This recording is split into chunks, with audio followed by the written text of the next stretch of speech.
Gilmar Figueiredo.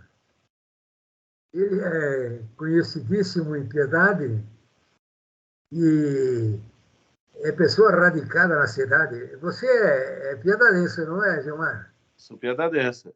A família inteira, né? Não, os meus pais vêm de São Paulo, né? Ah, veio de São Paulo? Meu pai veio de São Paulo. Meu pai veio para Piedade com 4 anos de idade. Meu Deus do céu. Então é piedadense, meu Deus do céu. Praticamente é. Piedadense. É. E eu sou nascido aqui em Piedade mesmo. Ah, mas tá bom, tá bom.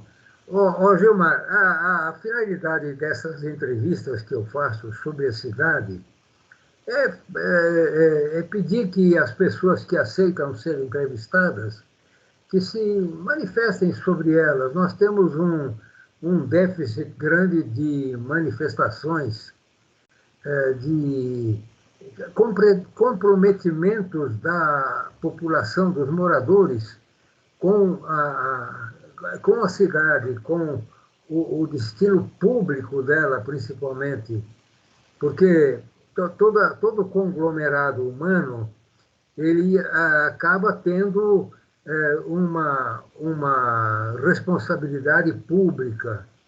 Então, e se as coisas públicas não andam bem, as privadas também não andarão, entendeu? Então, a finalidade é esta. Eu tenho feito já algumas entrevistas e espero continuar, porque eu não pretendo parar, ainda mais num ano de véspera de eleição. Nós vamos ter eleição no ano que vem. E a cidade, o futuro da cidade tem sempre relação direta com quem está no poder. Entendeu?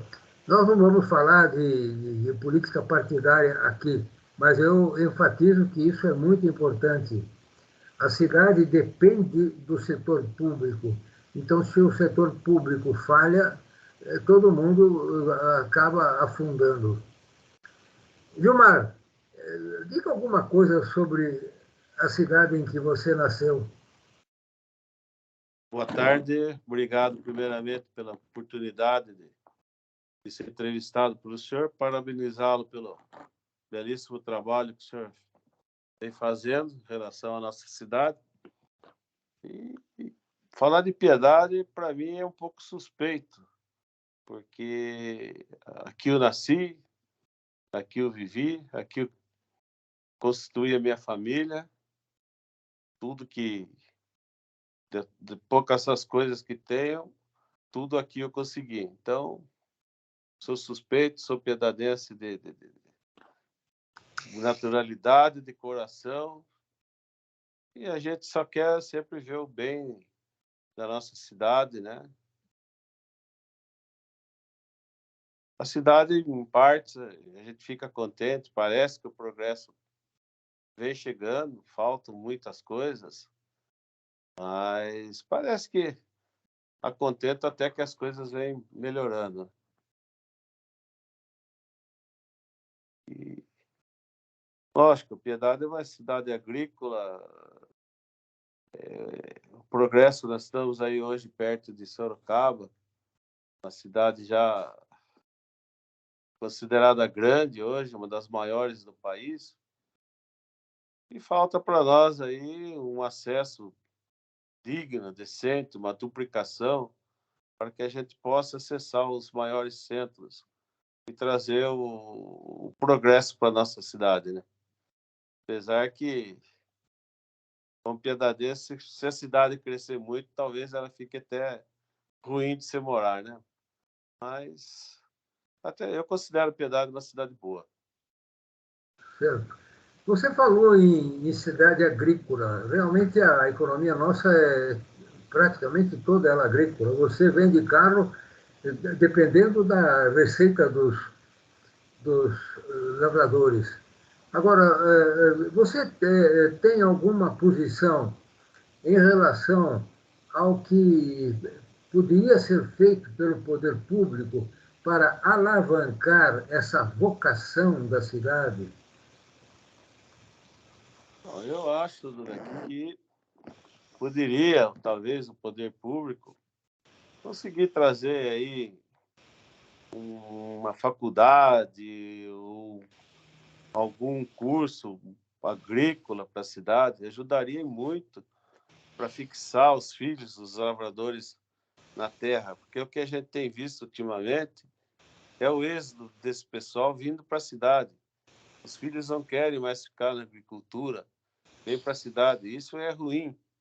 Piedade que eu conheci no comércio forte, tempo da cebola, né? Hoje Piedade ela é forte agrícola, mas traz muita coisa de fora para ser preparada aqui para vender, né? Então, eu acho que Piedade já foi até mais forte do que é hoje na agricultura, que é a própria agricultura atual, né? Então, acho que poderia haver algum incentivo, formações de cooperativas para que os produtores pudessem vender melhor os seus produtos. Acho que ajudaria muito. Sei.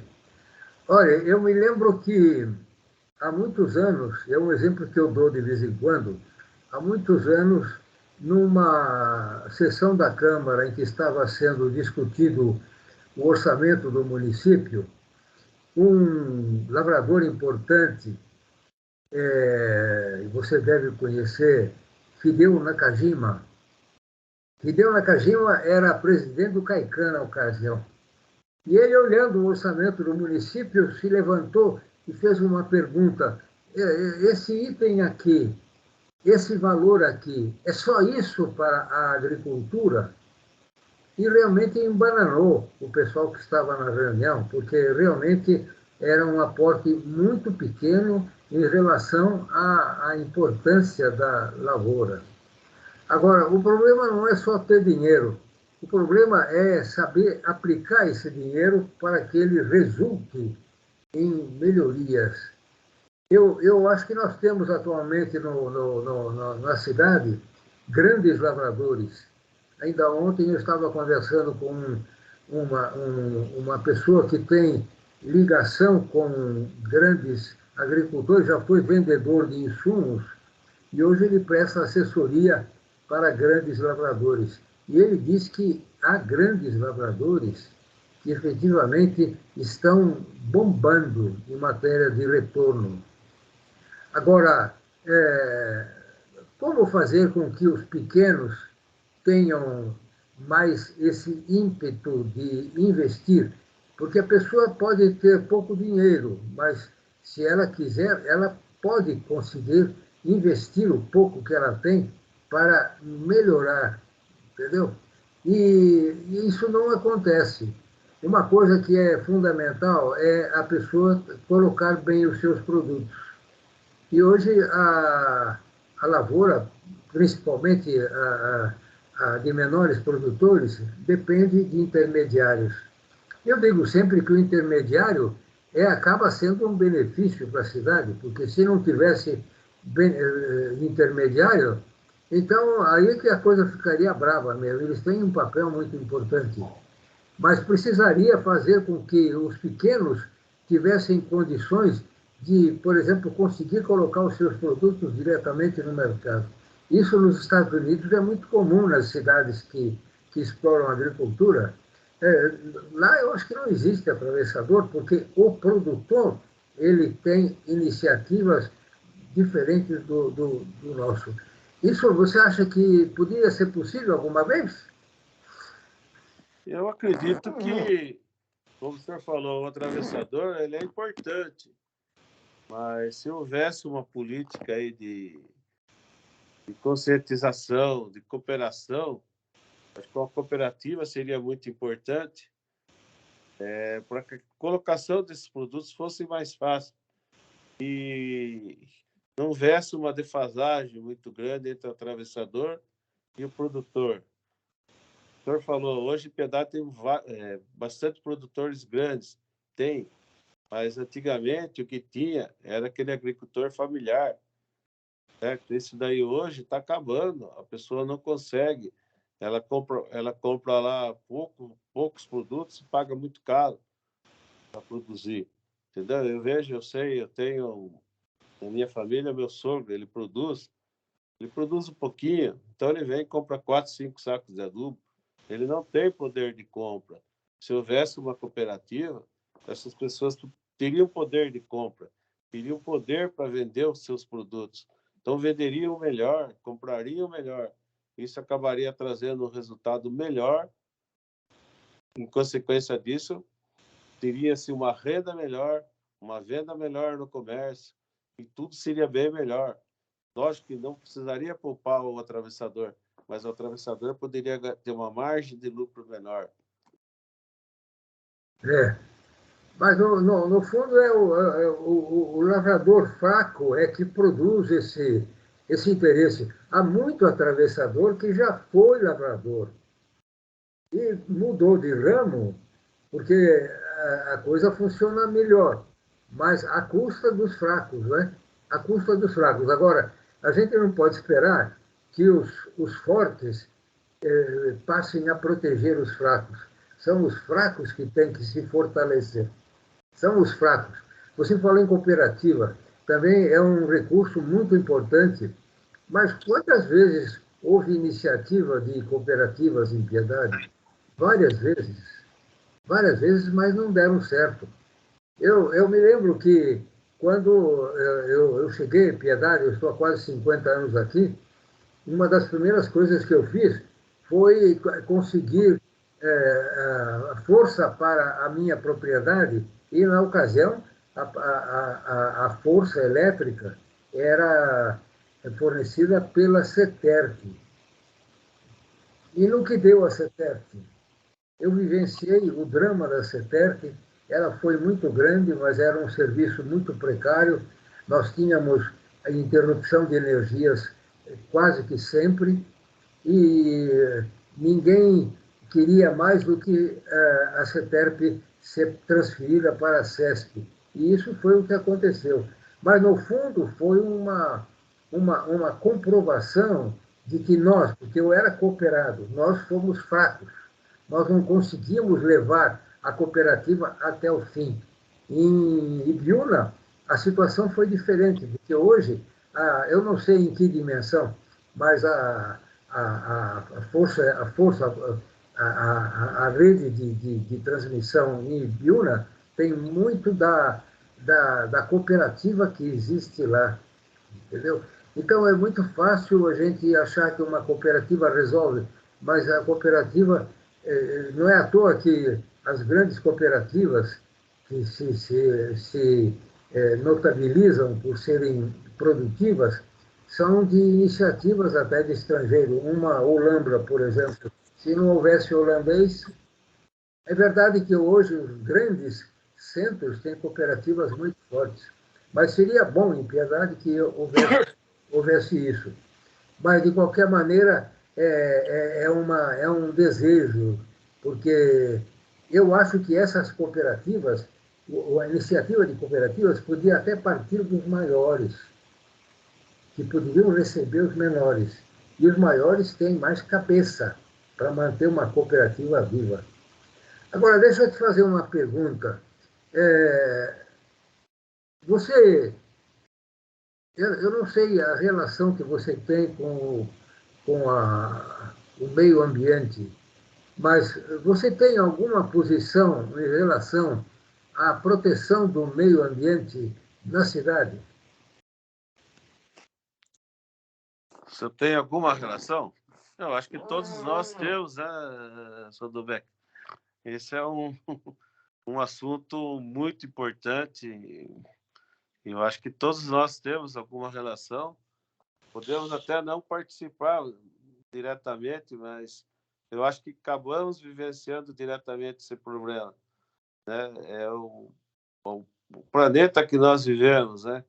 É onde nós temos que tentar mantê-los da melhor forma possível, porque é o futuro meu, dos meus filhos, dos meus netos, é que a gente se viva num país, num planeta melhor. E a gente tem que cuidar do meio ambiente.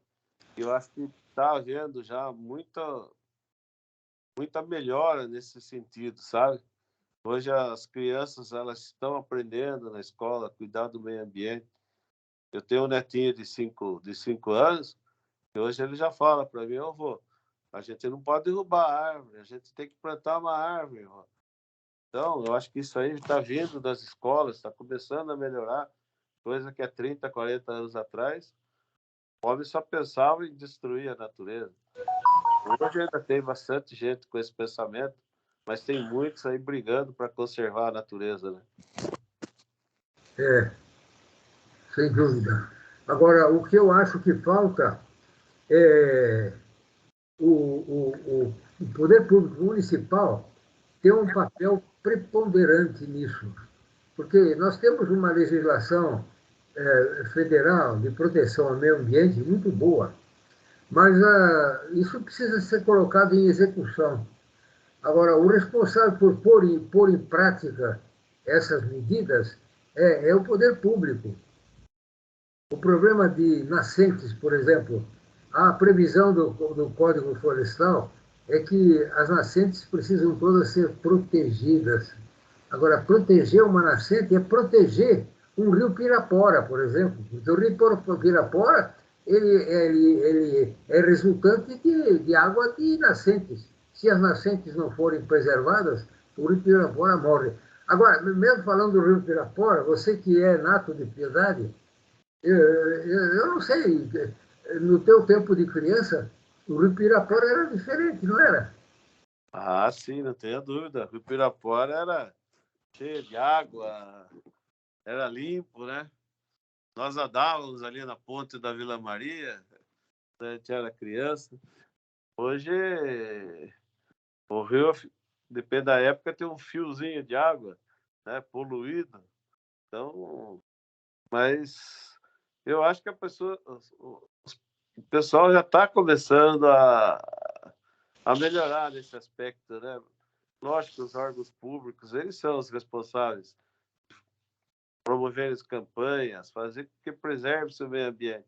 Porque a água é futuro, né? O Brasil é rico nisso. O povo brasileiro desconhece a riqueza que tem nas mãos, né? Você vê hoje o problema que nós estamos enfrentando. A própria Amazônia, que é rica da água, está secando os rios. Então, se nós não cuidarmos, não preservarmos as naturezas, vai faltar água no futuro. Todo mundo sabe que vai faltar. Então, tem que preservar a natureza, né? Tem que haver mais consciência dos órgãos públicos. Tem que iniciar campanhas. Tem que se investir nisso. Tem que conscientizar a população. Certo, certo, certo. Agora, uma coisa que é fundamental e que eu não vejo acontecer na cidade é o interesse dos moradores pelo futuro da cidade. Isto é, eu me considero, eu sou morador da cidade e eu também estou envolvido nisso, entendeu? É, eu acho que nós somos muito passivos. Isso, aliás, não é um defeito de piedade, é uma tônica geral em qualquer município. Os outros dois municípios com que eu trabalho, Votorantim e Sorocaba, são de uma apatia violenta. Então, a gente está praticamente na mão do poder público. E o pior é que quando a gente fala que está na mão do poder público, a gente está principalmente na mão de legislativos ruins. O nosso legislativo, a nossa Câmara, é uma grande ruindade, no meu entender. Isto é, eles são representantes da população.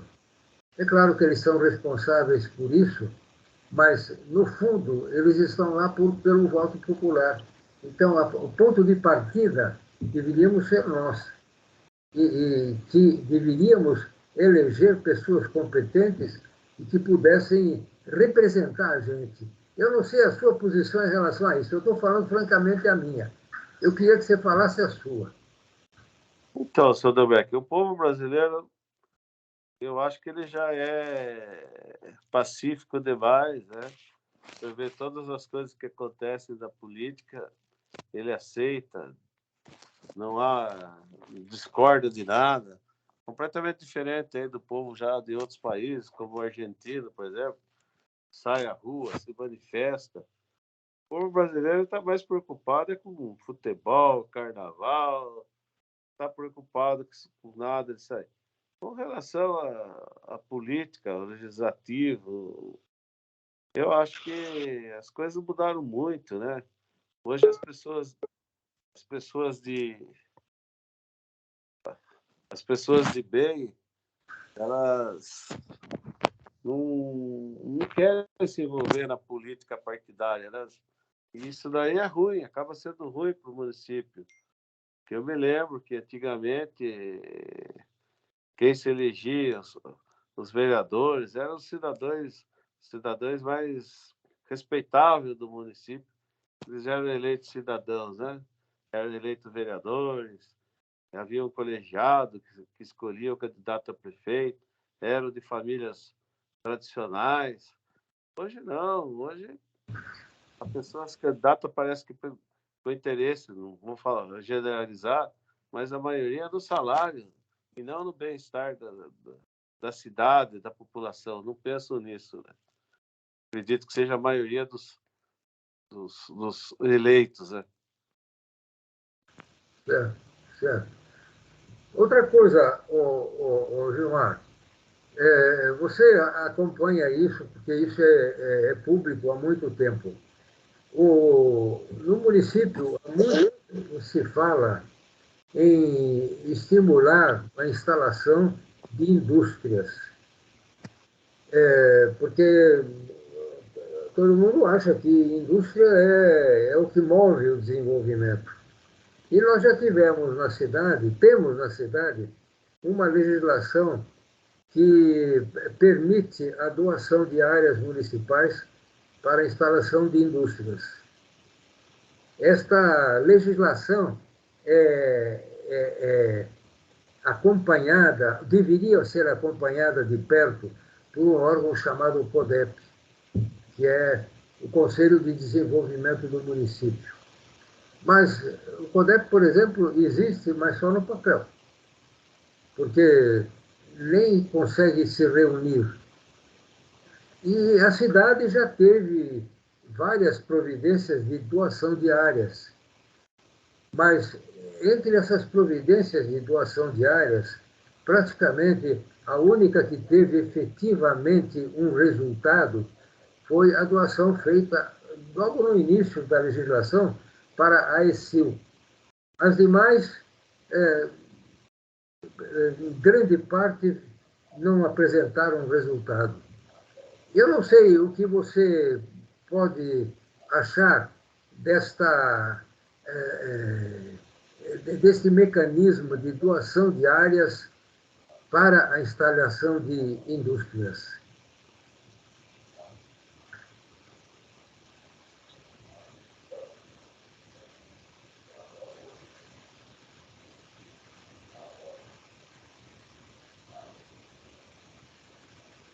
Você está me ouvindo? Oi, tá Está me ouvindo? cortando, seu Dobeck. Aconteceu alguma coisa. Você aparece pequenininho na minha tela.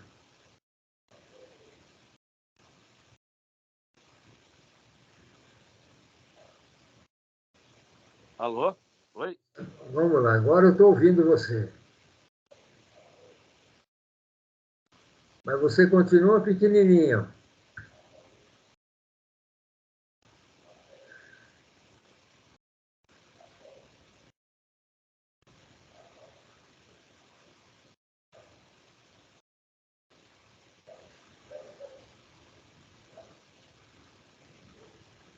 Você aparece grande na tela?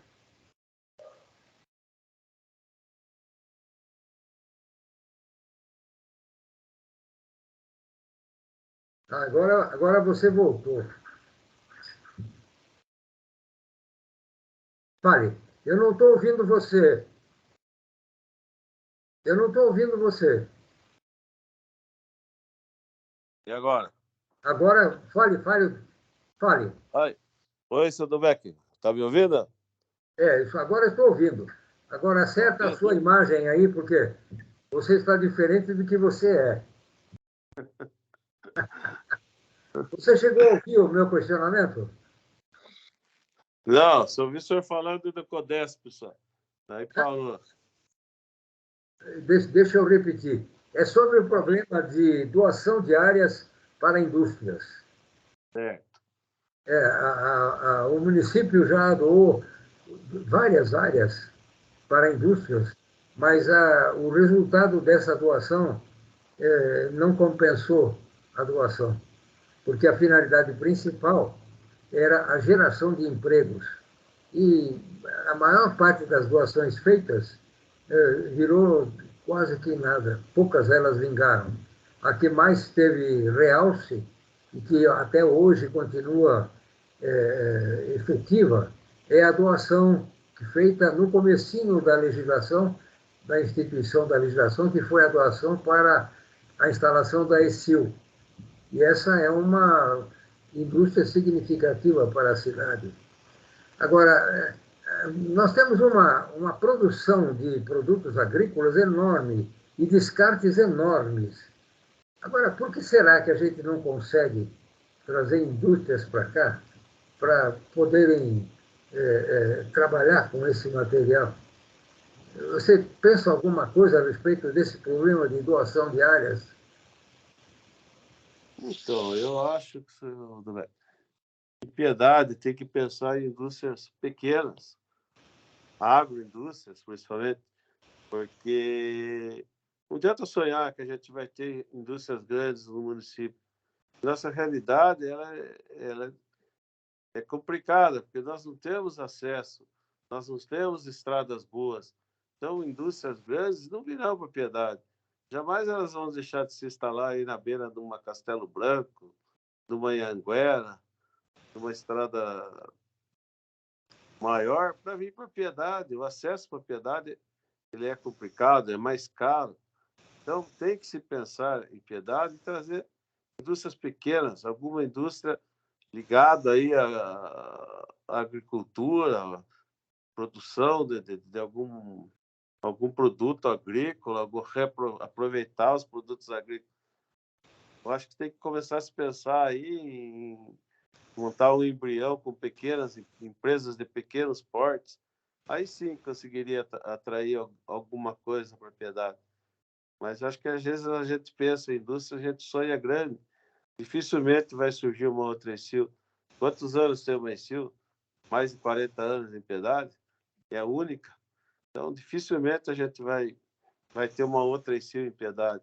A não ser que a gente parta do princípio de uma indústria pequena, para ver se a gente chega, né, a ter uma outra indústria grande. Certo, certo. Outra coisa, Gilmar, eu já toquei no assunto, mas vou retomar.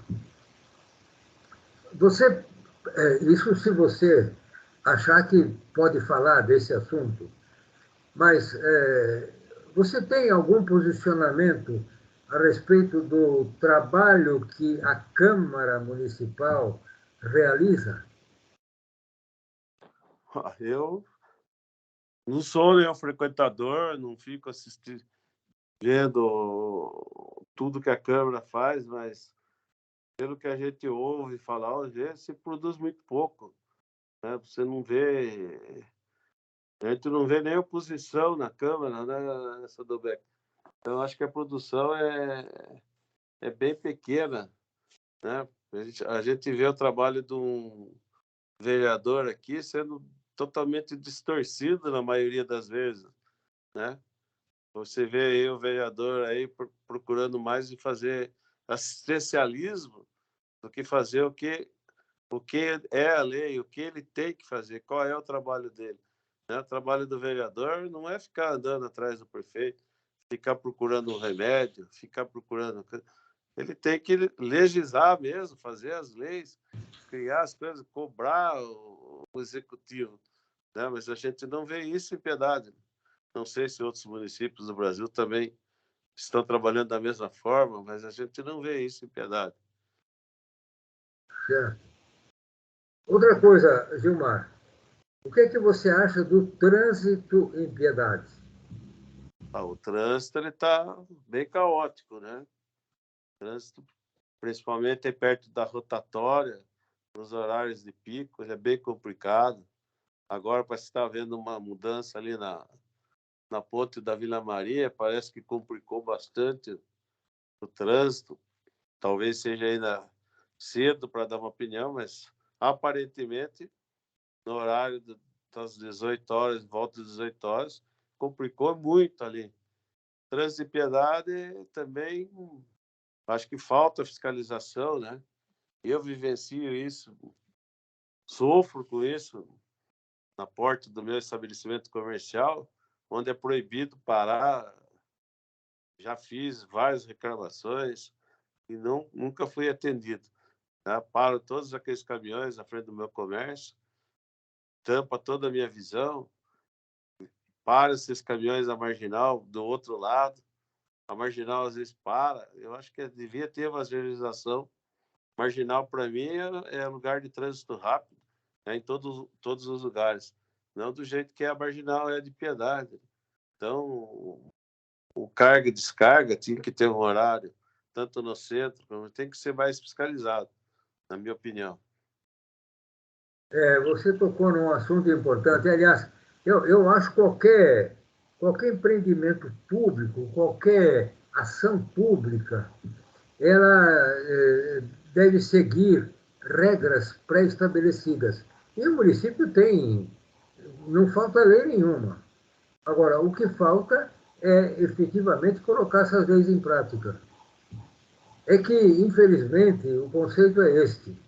Se um executivo quiser colocar todas as leis em práticas, ele não se reelege. Esse é o jeitinho brasileiro, né? Agora, o defeito não é a reeleição. A minha posição é a seguinte: eu acho possível a reeleição.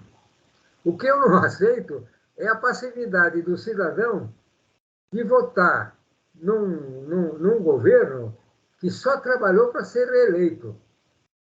E a cidade ficou em segundo plano. É uma incongruência isso, mas é uma realidade. Isso não é só em nível municipal de Piedade, é em nível geral. Entendeu? Agora, a população, o X do problema nosso é a população. Nós somos muito passivos, nós não reagimos. A gente se movimenta quando há um desastre, coisa que, felizmente, em Piedade não tem acontecido. Aí a gente tem providências, tudo, a gente se mobiliza.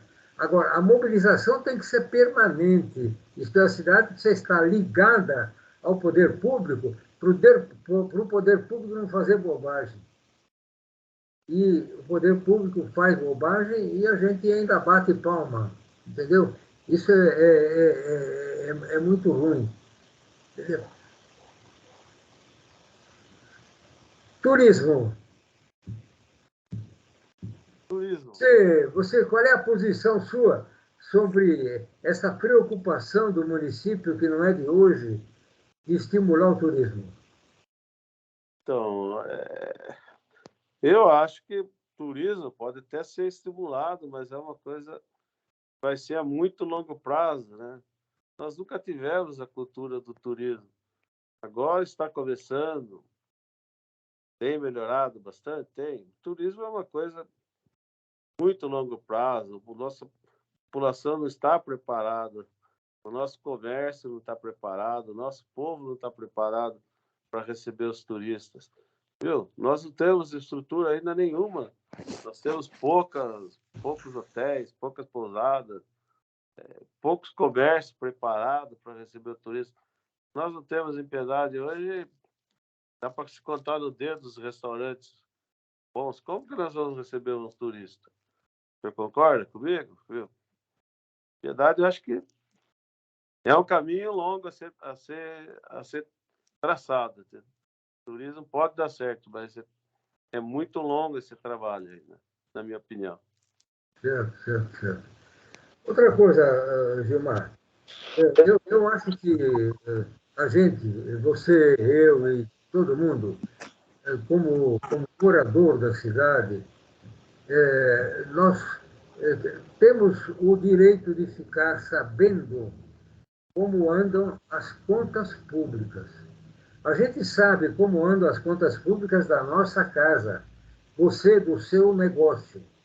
Agora, a rigor, o município é um negócio de todos os moradores.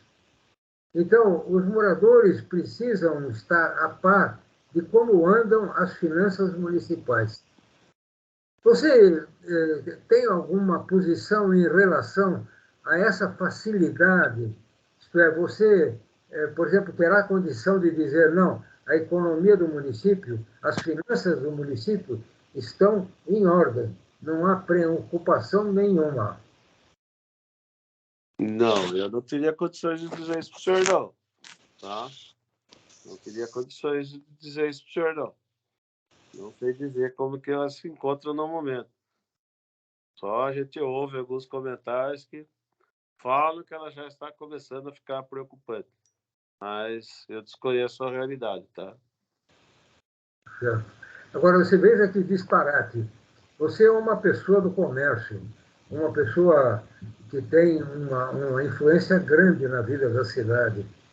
Agora, se você fizer essa mesma pergunta sobre a situação financeira do município, detalhadamente, para um vereador, duvido que algum deles responda para você. E eles são representantes da gente, entendeu? E tem como principal função fiscalizar o trabalho do executivo. Eles teriam a gente ouve falar que o município está em situação difícil.